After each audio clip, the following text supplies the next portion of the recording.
Welcome back to beta squirrel. നമ്മൾ ജാവാസ്ക്രിപ്റ്റിലെ data ടൈപ്സിൽ ബേസിക് ആയിട്ടുള്ള ഡാറ്റ ടൈപ്സ് ഒക്കെ ഡിസ്കസ് ചെയ്തു. ഇനി അതിൽ കൂടുതലായിട്ട് ഏതൊക്കെ ഡാറ്റ ടൈപ്സ് ആണ് ജാവാസ്ക്രിപ്റ്റിലുള്ളത് നോക്കാം. നമ്മൾ ഡിസ്കസ് ചെയ്ത് സ്ട്രിങ് നമ്മൾ ഡിസ്കസ് ചെയ്തു. അതൊരു ഡാറ്റ ടൈപ്പ് ആണ്. ഏതൊരു വാല്യൂ നിങ്ങൾ ഡബിൾ കോട്ടോ അല്ലെങ്കിൽ സിംഗിൾ കോട്ടോ വെച്ച് കൊടുക്കുകയാണെങ്കിൽ അതിനുള്ളിൽ നമ്പർ ഇട്ടാലും അല്ലെങ്കിൽ ട്രൂ എന്ന് പറഞ്ഞിട്ടാലും ഒക്കെ അതൊക്കെ സ്ട്രിങ് ആവും. പിന്നെ നമുക്ക് പഠിച്ചത് നമ്പർ ആണ്. നമ്പർ രണ്ട് രീതിയിലുള്ള നമ്പേഴ്സ് ഉണ്ട്. അതായത് പോസിറ്റീവ് അല്ലെങ്കിൽ നെഗറ്റീവ് ഇൻഡിജേഴ്സ്, പിന്നെ ഫ്ലോട്ട് നമ്പേഴ്സ്. അതായത് നമ്പറിൽ വരുമ്പോൾ 5 എന്ന് പറയുന്ന ഒരു നമ്പറാണ്. പിന്നെ അതേപോലെ 5.5 ഫ്ലോട്ടിംഗ് നമ്പർ, അതൊരു നമ്പറാണ്. -5 അതൊരു നമ്പറാണ്. സ്ട്രിങ്ങിൽ നമ്മൾ പറഞ്ഞു ഏതൊക്കെ ഡബിൾ കോട്ടിലോ സിംഗിൾ കോട്ടിലോ ഇട്ട് കഴിഞ്ഞാൽ അതൊരു സ്ട്രിങ് ആവും. ഇവിടെ ഞാൻ ഡബിൾ കോട്ടിൽ ട്രൂ എന്ന് പറഞ്ഞിട്ടും അതൊരു ബൂളിയൻ അല്ല, അതൊരു സ്ട്രിങ് ആണ് ആവുക. ഇവിടെ ഞാൻ സിംഗിൾ കോട്ടിൽ 5 എന്ന് പറഞ്ഞിട്ടാണ്, അതും ഒരു സ്ട്രിങ് ആയിരിക്കും. പിന്നെ നമ്മൾ ഡിസ്കസ് ചെയ്താണ് ബൂളിയൻ. ബൂളിയൻ നമ്മൾ പറഞ്ഞു ബൂളിയന് 2 വാല്യൂസേ ഉള്ളൂ. അത് ട്രൂ ഓർ ഫോൾസ്, ഒന്നല്ലെങ്കിൽ യെസ് അല്ലെങ്കിൽ നോ. അതാണ് ട്രൂ ഓർ ഫോൾസ് എന്ന് പറയുന്നത്. പിന്നെ അതിന് കൂടുതലായിട്ടുള്ള ഡാറ്റ ടൈപ്സ് എന്ന് പറയുന്നത് അൺഡിഫൈൻഡ് എന്ന് പറയുന്ന ഡാറ്റ ടൈപ്പ് ഉണ്ട്. നമ്മളൊരു വേരിയബിൾ ഉണ്ടാക്കി, പക്ഷെ ആ വേരിയബിളിന് വാല്യൂസ് ഒന്നും സെറ്റ് ചെയ്തിട്ടില്ല. അപ്പോൾ അൺഡിഫൈൻഡ് എന്ന് പറയും. നമുക്ക് നോക്കാം. ലെറ്റ്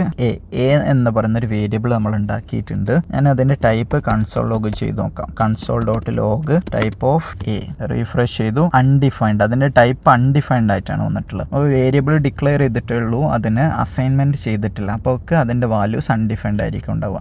ഏതെങ്കിലും ഒരു ഫംഗ്ഷൻ, ആ ഒരു ഫംഗ്ഷൻ ഒന്ന് റിട്ടേൺ ചെയ്യുന്നില്ല എന്നുണ്ടെങ്കിൽ അതിന്റെ ടൈപ്പും ഇതേപോലെ അൺഡിഫൈൻഡ് ആയിരിക്കും. ഒരു ഫംഗ്ഷൻ്റെ ഉള്ളിൽ നിങ്ങൾ അലേർട്ട് മാത്രമേ ചെയ്യുന്നുള്ളൂ, അല്ലെങ്കിൽ കൺസോൾ ലോഗ് മാത്രമേ ചെയ്യുന്നുള്ളൂ, ഒന്നും റിട്ടേൺ ചെയ്യുന്നില്ല. അപ്പോൾ ആ ഫംഗ്ഷന്റെ ടൈപ്പ് നിങ്ങൾ നോക്കിക്കഴിഞ്ഞാൽ, ആ ഫംഗ്ഷൻ ഒരു വേരിയബിളിലേക്ക് നിങ്ങൾ കോൾ ചെയ്തിട്ട് അതിന്റെ ടൈപ്പ് നോക്കിക്കഴിഞ്ഞാൽ അതിന്റെ ടൈപ്പ് അൺഡിഫൈൻഡ് ആയിരിക്കും. പിന്നെ എന്നുള്ളത് നൾ എന്ന് പറയുന്നത്. നള്ളും അൺഡിഫൈൻഡ് ഒക്കെ ഒരു എംപ്റ്റി വാല്യൂസ് റെപ്രസെന്റ് ചെയ്യാൻ വേണ്ടിയിട്ട് ഉപയോഗിക്കുന്നതാണ്. നൾ എന്ന് പറയുന്ന ഡാറ്റ ടൈപ്പ് ഉണ്ട്. അത് നിങ്ങൾക്ക് നൾ എന്ന് പറയുന്നത് നിങ്ങൾക്ക് ഇതേപോലെ നിങ്ങൾക്ക് സ്പെസിഫിക് ആയിട്ട് പറഞ്ഞു കൊടുക്കാൻ പറ്റും. ഓക്കെ, എ എന്ന് പറയുന്നത് എംപ്റ്റി ആണ്, അതിൽ വാല്യൂ ഒന്നുമില്ല എന്ന് പറഞ്ഞു കൊടുക്കുന്ന സമയത്ത് നിങ്ങൾ ഇങ്ങനെ ഒരു നള്ളാക്കിയിട്ട് സെറ്റ് ചെയ്യും. അപ്പോൾ അതിന്റെ കൺസോളിലൊക്കെ നമുക്ക് ഡാറ്റ ടൈപ്പ് ചെക്ക് ചെയ്ത് കഴിഞ്ഞാൽ നിങ്ങൾക്ക് ഒബ്ജക്റ്റ് ആണ് കിട്ടുക. അവിടെ നിങ്ങൾ ഒബ്ജക്റ്റ് ആയിരിക്കും അതിന്റെ ഡാറ്റ ടൈപ്പ് കാണുന്നത്. പക്ഷെങ്കിൽ അതിന്റെ ഡാറ്റ ടൈപ്പ് ഓഫ് എന്ന് പറയുമ്പോൾ ചെക്ക് ചെയ്യുമ്പോൾ നിങ്ങൾക്ക് ഒബ്ജക്റ്റ് ആയിരിക്കും. പക്ഷെ അതൊരു നൾ എന്ന് പറയുന്ന ടൈപ്പാണ്. അതൊരു എക്സെപ്ഷൻ ആണ്, നിങ്ങൾ ചെക്ക് ചെയ്യണം. നൾ എന്ന് പറയുന്ന ഇന്റർവ്യൂവിൽ ചോദിച്ചു കഴിഞ്ഞാൽ നൾ എന്ന് പറയുന്ന വാല്യൂവിന്റെ ടൈപ്പ് എന്തായിരിക്കും എന്ന് വെച്ച് കഴിഞ്ഞാൽ അതൊരു ഒബ്ജക്റ്റ് ആണ്, പക്ഷെങ്കിൽ നല്ലൊരു ഡാറ്റ ടൈപ്പ് ആണ്. ഇനിയുള്ളത് ബിഗിൻഡ് എന്ന് പറയുന്നൊരു ടൈപ്പ് ഉണ്ട്. അതൊരു പുതിയ ഒരു കൺസെപ്റ്റ് 2020 ഇൻട്രൊഡ്യൂസ് ചെയ്താണ്. അത് നമ്മൾ കമ്പ്യൂട്ടറൊക്കെ പണ്ടൊക്കെ 32 ബിറ്റ് ആയിരുന്നു കമ്പ്യൂട്ടേഴ്സ് ഉണ്ടായിരുന്നു. അതിനു മുമ്പ് വേറെയും ചില ടൈപ്പുകളായിരുന്നു. അപ്പോൾ 32 ബിറ്റ് കഴിഞ്ഞു, 64 വന്നു. ഇപ്പോൾ അതിനേക്കാൾ കമ്പ്യൂട്ടേഴ്സിന്റെ ഒക്കെ പവർ കൂടിക്കൊണ്ടിരിക്കും. കമ്പ്യൂട്ടേഴ്സിന് ചെയ്യാൻ പറ്റുന്ന പവർ കൂടിക്കൊണ്ടിരിക്കുകയാണ് അല്ലേ. അപ്പോൾ ഓരോ വേരിയബിളിലും ഒരു ലിമിറ്റഡ് നമ്പർ, ഒരു നമ്പർ എന്ന് പറയുന്ന ടൈപ്പ് ആണെങ്കിൽ ഇത്ര ലെങ്ത്തിലുള്ള നമ്പർ മാത്രമേ സ്റ്റോർ ചെയ്യാൻ പറ്റുള്ളൂ എന്നുള്ള ഒരു ലിമിറ്റ് ഉണ്ട്. അപ്പോൾ ആ ലിമിറ്റിനെ കൂടുതലായി കഴിഞ്ഞാൽ, നമ്പർ ആയി കഴിഞ്ഞാൽ അതൊരു ബിഗ് ഇൻഡ് ആയിരിക്കും, ബിഗ് നമ്പർ ആയിരിക്കും. അപ്പോൾ ആ ഒരു ടൈപ്പാണ് ബിഗ് ഇൻഡ് എന്ന് പറയുന്നത്. ബിഗ് ഇൻഡ് അത് 64 ബിറ്റിനേക്കാൾ കൂടുതലുള്ള നമ്പേഴ്സ് സ്റ്റോർ ചെയ്യാൻ വേണ്ടിയിട്ടുള്ള ഡാറ്റ ടൈപ്പാണ് ബിഗ് ഇൻഡ് എന്ന് പറയുന്നത്. അത് നമ്മൾ ഉപയോഗിക്കുന്നത് എങ്ങനെയാണെന്ന് വെച്ച് കഴിഞ്ഞാൽ A equal to BigInt എന്ന് പറഞ്ഞ് ഇതിൻ്റെ ഉള്ളിലേക്ക് നമ്മൾ ആ നമ്പർ ഇങ്ങനെ കോട്ടിൽ പാസ് ചെയ്യണം. ഏത് ലെങ്ത് ഉള്ള നമ്പർ, ഒരു 1 മുതൽ 0 വരെയുള്ള ഒരു 3 സെറ്റ് ഓഫ് നമ്പേഴ്സ് ഇങ്ങനെ പാസ് ചെയ്ത് കഴിഞ്ഞാൽ അതൊരു ബിഗ് ഇൻഡ് ആയിട്ട് മാറും. 3-4 നമ്പർ സെറ്റ് പാസ് ചെയ്ത് കഴിഞ്ഞാൽ അപ്പോൾ അതൊരു ബിഗ് ഇൻഡ് നമ്മൾ ഡിഫൈൻ ചെയ്യുന്നത് ഇങ്ങനെയാണ്. പിന്നെയുള്ള ഒരു ടൈപ്പ് എന്ന് പറയുന്നത് സിമ്പിൾ ആണ്.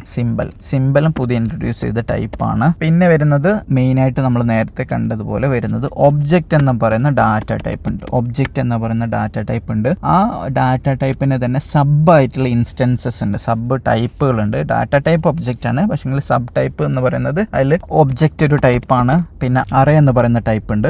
പിന്നെ ഡേറ്റ് എന്ന് പറയുന്ന ടൈപ്പ് ഉണ്ട്. ഇനി നിങ്ങളൊരു ഫംഗ്ഷൻ ഉണ്ടാക്കണം. ഫംഗ്ഷൻ ABC എന്ന് പറഞ്ഞ ഫംഗ്ഷൻ ഉണ്ട്. ആ ഫംഗ്ഷൻ്റെ പേര് നമുക്ക് കൺസോൾ ഡോട്ട് ലോഗ്, നേരത്തെ കൺസോൾ ലോഗ് തന്നെ ഒഴിവാക്കാണ്. Console dot log type of ABCൻ്റെ ടൈപ്പ് എന്താണെന്നോ, അതൊരു ഫംഗ്ഷനാണ്. അപ്പോൾ ഫംഗ്ഷൻ എന്നുള്ളൊരു ടൈപ്പ് ഉണ്ട്. പക്ഷെ ഫംഗ്ഷൻ നമ്മൾ ശരിക്കും ഡാറ്റ ടൈപ്പ് ആണെന്ന് പറയില്ല, അതൊരു ടൈപ്പ് ആണെങ്കിൽ കൂടെ ഒരു ഡാറ്റ ടൈപ്പിൻ്റെ കാറ്റഗറിയിൽ അത് ലിസ്റ്റ് ചെയ്തിട്ടില്ല. നിങ്ങൾക്ക് വേണമെങ്കിൽ അത് കൺസിഡർ ചെയ്യാം. ഫംഗ്ഷൻ എന്ന് പറയുന്ന ഒരു ടൈപ്പ് കൂടെ ഉണ്ട്, ഫംഗ്ഷൻ. ഇനി ഞാനിവിടെ ആ ഒരു ഫംഗ്ഷൻ വിളിച്ചിട്ട് ലെറ്റ് റിസൾട്ട് ഈക്വൽ ടു എന്താണ് ABC ഓഫ് ആ ഫംഗ്ഷൻ എക്സിക്യൂട്ട് ചെയ്യാം. എന്നിട്ട് ആ റിസൾട്ടിന്റെ ടൈപ്പ് നേരത്തെ പറഞ്ഞ പോലെ ആ റിസൾട്ടിന്റെ ടൈപ്പ് എന്താണെന്ന് നോക്കാം. റിസൾട്ടിന്റെ ടൈപ്പ് അൺഡിഫൈൻഡ് ആണ്, അവിടെ നിന്നൊന്നും റിട്ടേൺ ചെയ്യുന്നില്ല. ഈ ഫംഗ്ഷൻ ഞാൻ റിട്ടേൺ ചെയ്യുന്നത് റിട്ടേൺ 3 ആണ് റിട്ടേൺ ചെയ്യുന്നത് വിചാരിക്കും. അപ്പോൾ അതിന്റെ ടൈപ്പ് നോക്കി കഴിഞ്ഞാൽ നമ്പർ ആയിരിക്കും. കാരണം ആ ഒരു വേരിയബിളിൽ നമ്മൾ സ്റ്റോർ ചെയ്തല്ലോ. ഈ ഒരു വേരിയബിൾ സ്റ്റോർ ചെയ്യുമ്പോൾ എന്താണ് സംഭവിക്കുന്നത്, ഈ ABC എന്ന് പറഞ്ഞ ഫംഗ്ഷൻ വിളിക്കുന്നിട്ട് അതിന്റെ ഉള്ളിൽ എന്താണ് നടക്കുന്നത്, അത് എന്തെങ്കിലും റിട്ടേൺ ചെയ്യുന്നുണ്ടെങ്കിൽ അത് ഈ വേരിയബിൾ സ്റ്റോർ ചെയ്യും. റിട്ടേൺ ചെയ്തിട്ടില്ലെങ്കിൽ ഒന്നും സ്റ്റോർ ചെയ്യില്ല. അപ്പോൾ അതിൻ്റെ അർത്ഥം എന്താണ്, ഒരു വേരിയബിൾ ഉണ്ടാക്കുമ്പോൾ നമ്മൾ പറഞ്ഞു അൺഡിഫൈൻഡ് ആയിരിക്കും ഫസ്റ്റ്. അപ്പോൾ ആദ്യം നോക്കുമ്പോൾ അൺഡിഫൈൻഡ് കിട്ടും. നമ്മൾ റിട്ടേൺ ചെയ്തിട്ടുണ്ടെങ്കിൽ ഏത് ഡാറ്റ ടൈപ്പ് ആണോ, സ്ട്രിങ് ആണെങ്കിൽ സ്ട്രിങ് എന്ന് കിട്ടും. നോക്കാം 3 നമ്മൾ കോട്ടിലിട്ട്, നമ്പർ തന്നെയാണ് വാല്യൂ, പക്ഷെ നമ്മൾ